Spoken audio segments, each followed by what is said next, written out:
جب دروازہ کھلا تو وہ یوں نکلی جیسے اسی انتظار میں تھی۔ اس کے ہاتھ اب بھی بندھے نہیں ہوئے تھے، لیکن اسے بالوں سے گھسیٹ کر باہر لایا گیا تھا۔ راغب کرسی پہ بیٹھا تھا۔ اس کے پیروں میں ٹینا کو پھینکا گیا تو وہ اس کے پیر پکڑ کر بیٹھ گئی۔ مجھے معاف۔ راغب کے اندر ابال اٹھ رہے تھے۔ اس کا خون کھول رہا تھا۔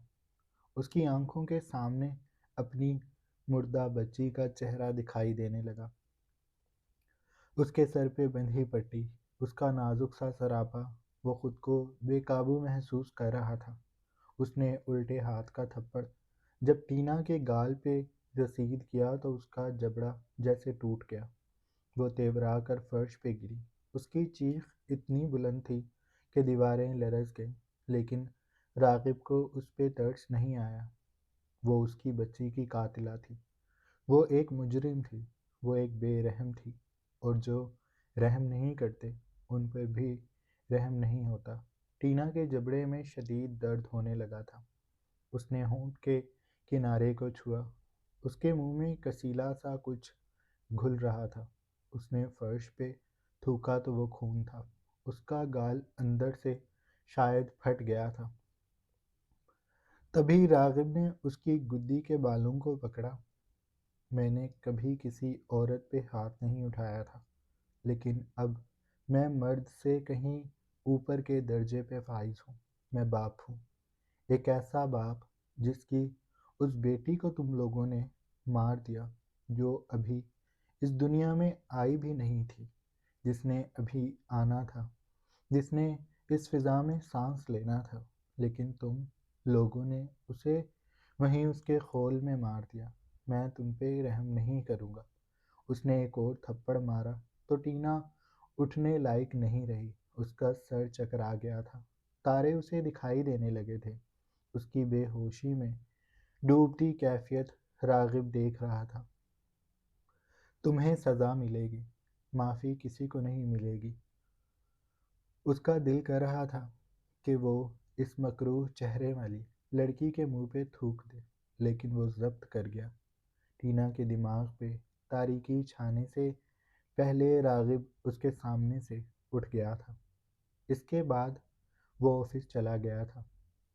وہاں کچھ کام تھے جن سے نپٹتا وہ بار بار اپنے فون کو دیکھتا تھا، جو بالکل خاموش تھا۔ اگر بجتا بھی تو وہ کال یا میسج ردھم کی طرف سے نہیں ہوتے تھے۔ فورن سے آئے کلائنٹ سے مل کر وہ لنچ انہی کے ساتھ کرنے ریسٹورنٹ گیا ہوا تھا۔ اس نے ردھم کو وہاں خود سے ہی کال کی تھی۔ کہاں ہو؟ میں پریشان ہو رہا ہوں۔ پورا دن ہو گیا، تم نے ایک میسج بھی نہیں کیا۔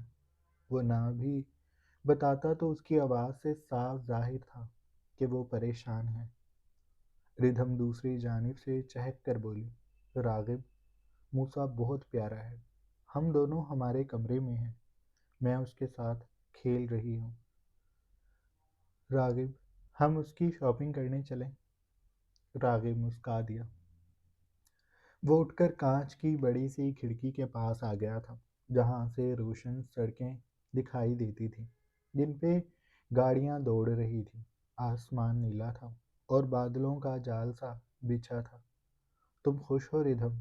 اس نے پوچھا۔ میں بہت خوش ہوں۔ آپ نے تو میری زندگی بنا دی۔ وہ اتنی خوش تھی کہ بتا بھی نہیں سکتی تھی۔ لیکن تم مجھے بھول رہی ہو، وہ نہ چاہتے ہوئے بھی کہہ بیٹھا۔ میں تمہیں یاد کر رہا تھا۔ تمہاری اتنی عادت ہو رہی ہے کہ میں صبح سے فون ہی دیکھ رہا تھا۔ ردھم دوسری جانب سے بولی، اوہ، میں نہ بھول گئی تھی۔ ایک دو بار دماغ میں آیا بھی کہ کال کروں، لیکن نہ پھر موسیٰ میں لگ کر یاد ہی نہیں رہا۔ وہ کہہ کر رکی۔ راغب اس کی آوازیں دم سادھے سن رہا تھا۔ ارے میرا بچہ، کیا ہوا کیا ہوا؟ میں یہیں ہوں، مما کے پاس جاؤ گے؟ وہ موسیٰ سے بول رہی تھی۔ اس معصوم کو کیا پتا کہ وہی اس بچے کی ماں ہے۔ راغب کا دل سا دکھا۔ راغب، ردھم نے اسے پکارا تو وہ اپنی سوچوں کی دلدل سے نکلا۔ جی، ردھم نے دوسری جانب سے کہا، میں نہ اسے اس کی مما کے پاس لے کر جا رہی ہوں۔ یہ شاید بھوکا ہے، کافی دیر سے میرے پاس ہے، میں اسے لے کر جاتی ہوں۔ آ جا میرا بچہ، میرا چاند، وہ موسیٰ کو پھر سے بہلانے لگی تھی، جو بے چینی سے رو رہا تھا۔ راغب نے خاموشی سے کال کاٹ دی تھی۔ شہر پہ جو روشنی بکھری تھی اس میں ملال سا گھلنے لگا تھا۔ راغب کا دل دوہری کیفیت میں تھا، ایک طرف وہ خوش تھا اور دوسری طرف وہ اتنا ہی اداس۔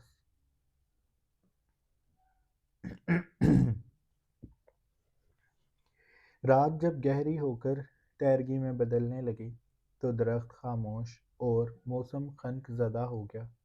راغب گھر آ گیا تھا۔ ردھم بچے کو گود میں لے کر صوفے پہ بیٹھی تھی اور نہ جانے اس سے کیا باتیں کر رہی تھی، اور موسیٰ ایسے اسے غور سے دیکھ رہا تھا جیسے اسے سب سمجھ میں آ رہا ہو۔ وہ ذرا سی گردن یا ہاتھ ہلاتا تو ردھم اتنی خوش ہو جاتی کہ وہ اس کی باتوں کا جواب دے رہا ہے۔ راغب کے آنے پہ بھی وہ اس کے پاس دوڑ کر نہیں گئی تھی۔ راغب خود سے ہی کوٹ کو اتارتا، ٹائی کو الگ کرتا، کوہنیوں تک شرٹ کو موڑتا ردھم اور موسیٰ کے پاس آ گیا۔ ردھم اسے دیکھ کر چونکی تھی۔ کیا کر رہے ہیں میرے بچے؟ وہ خوشی سے کہتا صوفے پہ بیٹھا اور ردھم کے گرد بازو حائل کر لیا۔ مجھے پتہ ہی نہیں چلا آپ آ گئے، ردھم نے معصومیت سے کہا تو راغب نے اس کا گال کھینچا۔ کوئی بات نہیں، تم بیبی کے ساتھ مصروف تھی۔ راغب نے ہاتھ آگے بڑھایا۔ مجھے دو گی تھوڑی دیر؟ وہ ایسے پوچھ رہا تھا جیسے کسی چھوٹی بچی سے اس کا کھلونا مانگ رہا ہو۔ بچی نے اسے خوشی سے سر ہلاتے اپنا کھلونا دے دیا تو اسے اس بچی اور کھلونے دونوں پہ بہت پیار آیا۔ میرے بچے، اس نے زیر لب کہہ کر موسیٰ کا ماتھا چوما۔ موسیٰ جانی، کیسے ہو؟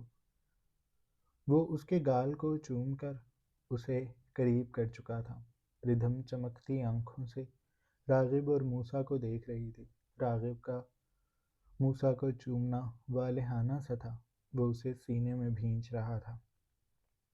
ردھم سمجھ سکتی تھی کہ راغب بھی وہی کمی محسوس کرتا ہے جو ردھم کر رہی ہے، لیکن وہ یہ نہیں جانتی تھی کہ راغب موسیٰ سے اتنا پیار کیوں کر رہا ہے، کیونکہ موسیٰ اس کا خون تھا، اس کا بچہ، اس کا اپنا بیٹا۔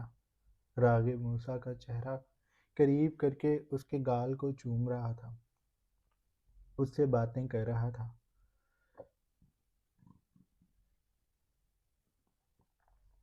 ردھم راغب کے لیے پانی لینے چلی گئی تھی۔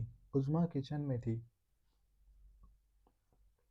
وہ عظمیٰ کا سارا بایو ڈیٹا لے چکی تھی۔ وہ یہ بھی جان گئی تھی کہ عظمیٰ مسلم نہیں ہے۔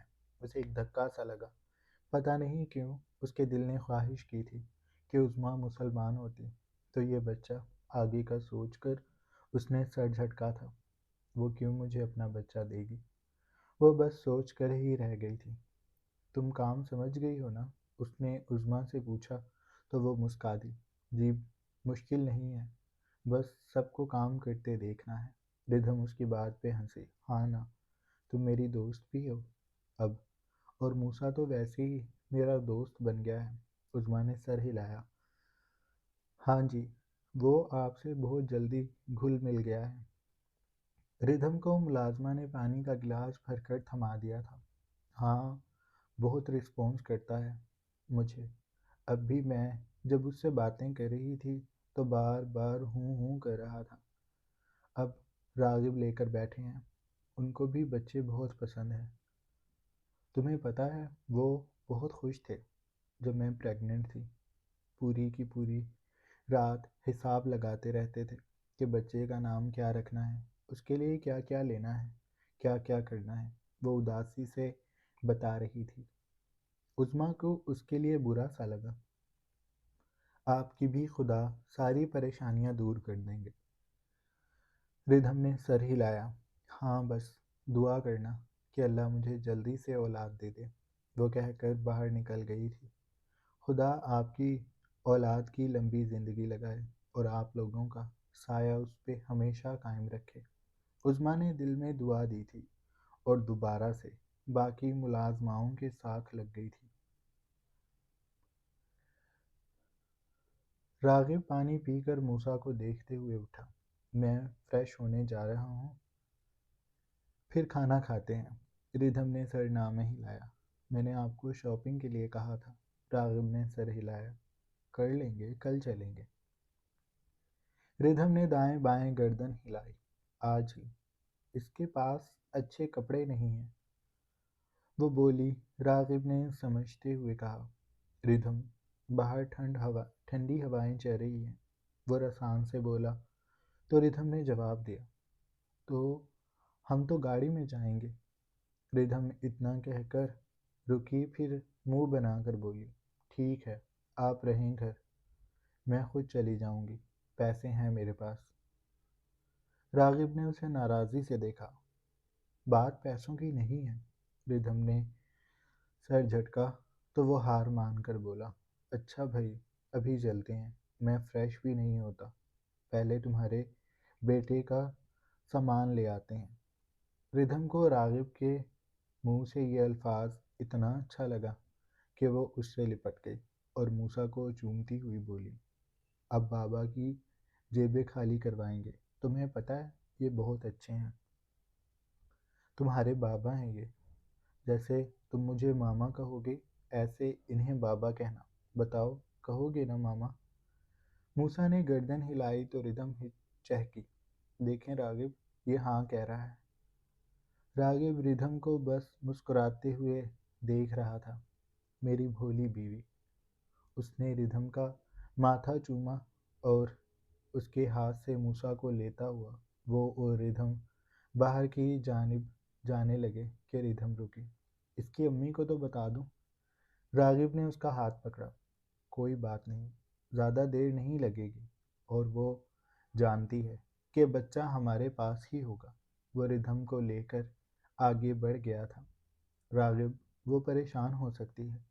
راغب نے سر جھٹکا، تم سے کم ہی پریشان ہوگی، اس لیے وہ گاڑی میں بیٹھ چکے تھے۔ ردھم نے موسیٰ کے سر کی ٹوپی درست کی۔ وہ ماں ہے اس کی راغب، میں اصلی ماں تھوڑی ہوں۔ راغب نے گاڑی سٹارٹ کر کے اسے دیکھا۔ وہ سنجیدہ لگتا تھا۔ جب یہ تمہیں بڑا ہو کر مما کہے گا تو مان جانا کہ تم نے اسے عظمیٰ سے زیادہ محبت دی ہے۔ ردھم اس کی بات سمجھ نہیں سکی تھی اور راغب بھی گاڑی چلا چکا تھا۔ مال میں ردھم نے جس چیز کی طرف اشارہ کیا راغب نے پیک کروا دی۔ وہ اس کا اپنا مال تھا۔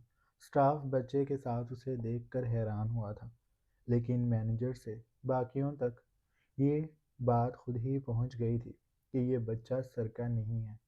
راغب کے دل میں ٹیس اٹھی تھی۔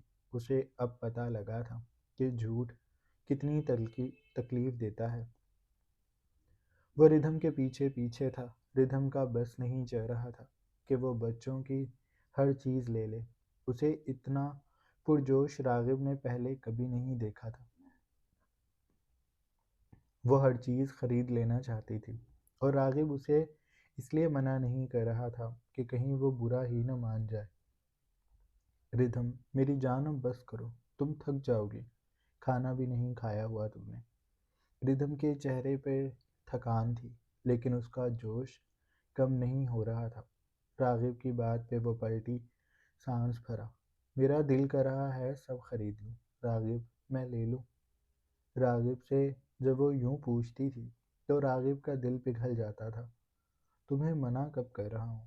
میں یہ کہہ رہا ہوں آج کے لیے اتنا کافی ہے، باقی ہم کل لے لیں گے یا پھر کبھی۔ اب تو موسیٰ ہمارے پاس ہی رہے گا۔ اس نے موسیٰ کی پیشانی کو چوما جو سو رہا تھا۔ ردھم نے سمجھتے ہوئے جواب دیا، ہاں آپ ٹھیک کہہ رہے ہیں، بس ایک دو چیزیں اور لے لوں پھر چلتے ہیں گھر۔ وہ کہہ کر تیزی سے پلٹی اور تقریباً بھاگ گئی کہ کہیں راغب روک ہی نہ دے۔ راغب اس کی پشت دیکھ کر بس ہنس دیا تھا۔ پھر اس نے موسیٰ کو دیکھا۔ بابا کے جانی نے تو ماما کو آتے ہی پاگل کر دیا ہے۔ یار، تم نے پہلے دن ہی میری بیوی مجھ سے چھین لی۔ مجھے تو دیکھ بھی نہیں رہی وہ۔ پہلے مجھ سے چپکی رہتی تھی اور آج تو مجھے دیکھ بھی بس سرسری سا رہی ہے۔ وہ کہہ کر رکا، موسیٰ کا گال چوما۔ لیکن میں تمہارے ساتھ تو اسے بانٹ ہی سکتا ہوں، لیکن زیادہ نہیں دینی میں نے وہ تمہیں۔ میرا تو خود گزارا نہیں ہوتا اس کے بغیر۔ زیادہ میری، تھوڑی سی تمہاری۔ زیادہ میری اس لیے کیونکہ میں بڑا ہوں۔ وہ کہہ کر ہنسا۔ ردھم سچ کہہ رہی تھی۔ یہ سویا ہوا ہے لیکن پھر بھی اس سے بولتے رہنے کو دل کرتا ہے۔ وہ اسے لے کر کاؤچ پہ بیٹھ گیا تھا۔ ردھم باولوں کی طرح مال میں پھر رہی تھی۔ اولاد ماں کو ایسے ہی پاگل بنا دیتی ہے کہ اسے اپنا آپ بھول جاتا ہے۔ ردھم اس لڑکی کو اس وقت بھول گئی تھی جو چلتے اور قدم اٹھاتے بھی دھیان رکھتی تھی کہ لگے راغب چوہان کی بیوی ہے، اور اب وہ مال میں ایسے بولائی ہوئی پھر رہی تھی جیسے ایک ماں اپنے بچے کے لیے پھر رہی ہوتی ہے۔ سامان سے بھرے شاپرز ملازم اٹھا کر اندر لائے تو عظمیٰ نے انہیں تعجب سے دیکھا۔ تبھی ردھم اس کے پاس آئی۔ سوری، ہم تمہیں بغیر بتائے موسیٰ کو لے گئے۔ وہ دراصل میں اس کے لیے کچھ چیزیں لینا چاہتی تھی۔ تمہیں برا تو نہیں لگا نا؟ راغب ردھم کے ساتھ ہی تھا۔ عظمیٰ نے راغب کو دیکھا۔ راغب نے نامحسوس انداز میں سر نام ہلایا۔ نہیں، مجھے برا کیوں لگے گا؟ میں جانتی تھی آپ ہی کے پاس ہوگا، لیکن اتنا سب یہ کہانی میں شامل تھا کہ عظمیٰ حیران بھی ہوگی اور شرمندگی سے انکار بھی کرے گی۔ راغب نے اسے کال کر کے بتا دیا تھا۔ اب وہ اپنے ڈائیلاگز دہرا رہی تھی۔ آپ نے اتنے پیسے خرچ کر دیے، اس کا سامان تو تھا۔ ردھم نے عظمیٰ کو دیکھا۔ پیسوں کی بات کیوں کر رہی ہو؟ ہم اپنی خوشی سے لے کر آئے ہیں، ہے نا راغب؟ راغب سے اس نے پوچھا تو وہ فوراً بولا، ہاں، اپنی خوشی سے لائے ہیں۔ راغب نے پھر ردھم کو دیکھا۔ تم عظمیٰ کو سامان دکھاؤ اور اب میں نہانے چلا جاؤں، یا بیبی کی ماما کا کوئی اور حکم ہے؟ ردھم کھلکھلا کر ہنس دی۔ چلے جائیے۔ راغب مسکرا کر چلا گیا تھا۔ اس کے جانے کے بعد ردھم عظمیٰ کو سامان دکھانے لگی تھی۔ ساری چیزیں بہت پیاری تھیں۔ عظمیٰ ردھم کے لیے بہت خوش تھی۔ اب تو وہ بھی یہی چاہتی تھی کہ ردھم حقیقت جلد جان لے، جو بھی مسئلے ہیں وہ حل ہو جائیں۔ ردھم کو سچ میں بچے کی بہت ضرورت ہے۔ وہ موسیٰ کو چھوڑ کر جب کمرے میں آئی تو راغب بیڈ پہ لیٹا اس کا منتظر تھا۔ اس کے آتے ہی راغب نے اسے کھینچ کر اپنے سینے پہ لٹا لیا۔ آج پورا دن ہو گیا، مجھے میری ردھم کہیں نظر نہیں آئی۔ وہ اس کی لٹوں کو سمیٹ کر اس کے کان کے پیچھے کر رہا تھا۔ ردھم نے اپنی کوہنیاں اس کے سینے پہ رکھیں اور ہاتھوں کے پیالے میں بھر لیا۔ شفاف آنکھیں جو آج روشن بھی تھیں، ان سے راغب کو دیکھتے ہوئے وہ بولی، یہ رہی آپ کی ردھم۔ راغب نے سر ہلایا۔ یہ تو رہی، لیکن یہ پورا دن سے کہاں غائب تھی؟ مجھے حساب چاہیے۔ اس نے ردھم کے گال پہ انگلیوں کی پشت پھیری تو ردھم نے اس کا ہاتھ پکڑ لیا۔ اس کے سینے پہ لیٹتی وہ خود کے وجود کا زیادہ حصہ راغب پہ کر چکی تھی۔ راغب نیم دراز تھا۔ ردھم اس کے اوپر لیٹتی اس کے سینے پہ انگلی چلاتے ہوئے بولی، میں موسیٰ کے ساتھ کھیل رہی تھی۔ سوری۔ راغب کے چہرے پہ مسکان تو تھی، لیکن پھر بھی مصنوعی ناراضی سے بولا، یہ تو غلط بات ہے نا؟ میرے حصے کا وقت بھی نکالنا چاہیے تھا نا تمہیں؟ ردھم نے چہرہ اوپر کیا۔ اب یہ ملا وقت آپ کا ہی ہے۔ راغب نے اسے اوپر اور کیا۔ پیار کرنا ہے مجھے۔ ردھم نے اپنا چہرہ اس کی گردن میں چھپایا۔ آپ جانتے ہیں نا میں ٹھیک نہیں ہوں، میں چھٹیوں پہ ہوں۔ راغب نے اس کی گردن پہ دانت گاڑے۔ ان دنوں نے میرا موڈ خراب کر دیا۔ ابھی تو تم ٹھیک ہوئی تھی اور اب یہ ڈیٹس، اف۔ پر خیر، میں کسی اور طرح سے کام چلا لوں گا اگر تمہارا موڈ ہے تو۔ اس نے رک کر ردھم کو دیکھا۔ موڈ بھی نہیں ہے۔ ردھم نے سر دائیں بائیں ہلا دیا۔ راغب نے سر جھٹکا، پھر اس کی گردن پہ دباؤ دیتے ہوئے اس کے گرد بازو حائل کر کے اسے خود میں بھینچ کر لیٹ گیا۔ دوائی کھا کر پھر سو جانا۔ ردھم نے سر ہلایا تھا۔ راغب نے کچھ دیر بعد اسے دوائی دی اور وہ گولی بھی جو وہ لایا تھا۔ ردھم نے اسے تعجب سے دیکھا۔ یہ نہیں لے آئے؟ راغب نے سر ہلایا۔ ہاں، طاقت کی ہیں۔ ردھم نے منہ بسورا۔ پہلے کم تھی جو یہ بھی لے آئے۔ وہ بدمزہ ہوئی تھی۔ بس یہ ایک ہی ہے، یہ کھا لو، پھر میری نگرانی میں کھانا۔ میں اس پہ ڈھیل برداشت نہیں کروں گا۔ وہ سنجیدگی سے بولا تھا۔ ردھم نے اپنا چہرہ اس کے سینے میں چھپا لیا۔ میں نے ڈانٹ کھا کر نہیں سونا۔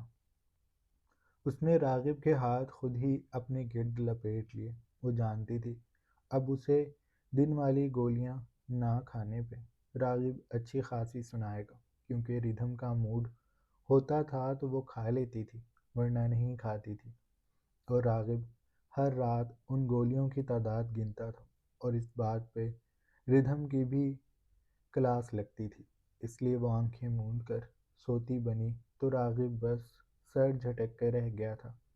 آج کا دن بہت خوبصورت دنوں میں سے ایک تھا۔ جاری ہے۔